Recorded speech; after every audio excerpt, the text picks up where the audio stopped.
Hi, and welcome to Meet the Candidates 2018, a voter education program sponsored by the Shakopee Chamber and Visitors Bureau. My name is Angie Whitcomb, and I'm joined today by City Council candidate Jody Brennan. Jody, thank you for being here today. We appreciate it. Thank you, Angie. Why don't we start this interview by having you give a brief overview of your background and your history here to our viewers. Okay. Like she said, I'm Jody Brennan. I've been here in Shakopee for 28 years. My husband and I moved here when housing was affordable for our budget. We've raised 3 children who are now outgrown the house and they're on their own.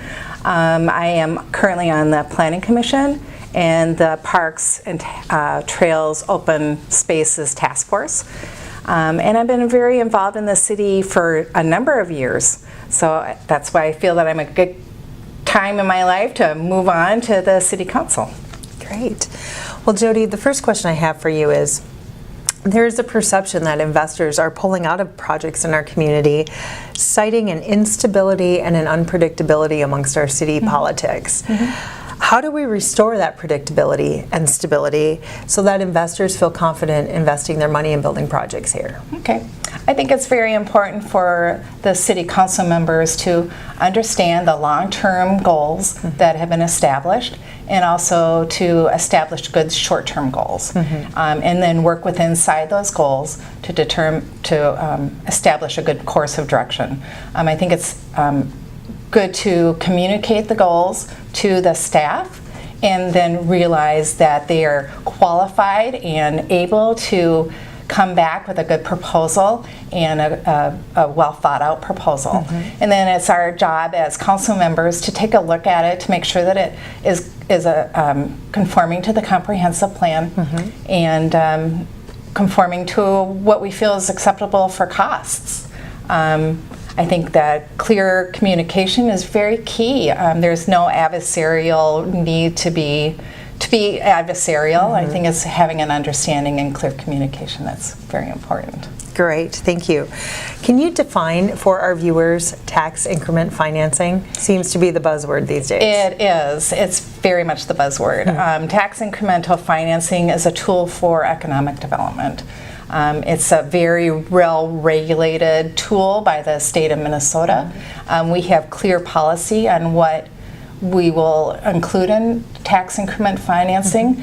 It's basically a mortgage or a loan similar to a mortgage that we're giving to developers to finance large improvements on their property, such as roads, such as cleanup of property for hazardous waste and debris like dumps. And I think that it's very effective.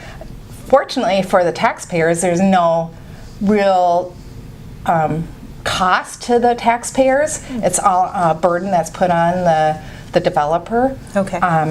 So I think it's a good tool. I mean, like everything else, though, it's important to look at it to make sure it's an acceptable venture to get into. Sure. So when does TIF work best, and when should it not be used? I think that if it's outside of the guidelines, it shouldn't be used. If there's any question that it's going to put a burden on the larger comprehensive plan, it shouldn't be used. Other than that, you think it's an effective tool? I think it is an effective tool. For example, Canterbury is putting in roads that have been in the comprehensive plan for a number of years, and we're just assisting them to do that. Great, thank you. So, being the Shakopee Chamber of Commerce, we are unapologetically pro-business and pro-Shakopee. How is your agenda pro-business, and how might that differ from some of the competitors you have? Well, I really can't speak to the other competitors. I haven't heard a lot of information from the others. Okay. So I'm just going to talk about myself.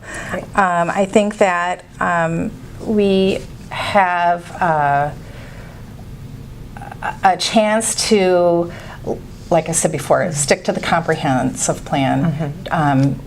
And right now we're going through the Envision Shakopee plan, and there's a lot of really good ideas that are coming out of there, like supporting small business development and small business ideas. coming up, we're teaching our younger kids skills that will be put into the workplace. And then hopefully at some point we'll be able to put in a community college or technical school in Shakopee that will also teach people skills that will be used in the business community. I think that's it. Also, infrastructure out to the west end that will support those ideas that are longer goals out there. Things change so quickly that you don't know what's happening, but having the infrastructure in place to be ready for those are really important. Perfect. Thank you. Yeah. So, if one is a viewer of the city council meetings, oftentimes it will come up that says this city's doing something really well, or that city's doing something really well. Yeah. What cities do you think are performing well, and what lessons can we learn from them? Okay. I grew up in White Bear Lake, and they are very similar to Shakopee. They have a strong downtown that's historical, and they promote their downtown. They also have a strong arts community that they've utilized nonprofit organizations to partner with. They have, unlike us, where we're in a growth mode, they're more of a redevelopment mode, but they're looking at opportunities to take out blight in their community and establish new housing developments and new business developments. Okay, great. They also have a senior housing apartment complex that is right on the railroad. So it's very interesting. My parents lived there for a while and never heard that railroad go by. So it's very, very much like us. Okay, great. So as we wrap this up, I have a two-part question for you. What has been your greatest life or greatest learning opportunity in life up to this point? And tell our viewers about that, but also why you think you'd be the best person for this job. I've had I'm not going to get into details, but I've had very extremely complex emotional decisions that I've had to make in my life. And it's diving in, researching, taking out the emotion when we're researching, and making clear decisions that are aligned with my personal values, and making sure that how it affects the family and the community at large. Great. So. Tell the viewers why you would be the best person for this job. I think I'm well prepared for being on the city council. I'm very, I always am a searcher of truth. I go to the source, I ask questions, I have no problems asking questions, and then I make sure that they're aligning with the actual information that we have for the community. I do that in the Planning Commission. I make sure that everything is lining up with our comprehensive plan, with our zoning, with our ordinances, and I have no problems asking questions about that. So I think I'm ready to be on the City Council. Well, we thank you for your time today, and we thank you for committing to running for office. You're performing an important service to all of the community of Shakopee. Thank you. I want to thank Jody Brennan today, and I want to thank you, the viewers. As I mentioned before, the views expressed in these interviews are those of the candidates, not of the Shakopee Chamber and Visitors Bureau. We bring you Meet the Candidates as a service so that you can make informed, educated decisions on Election Day.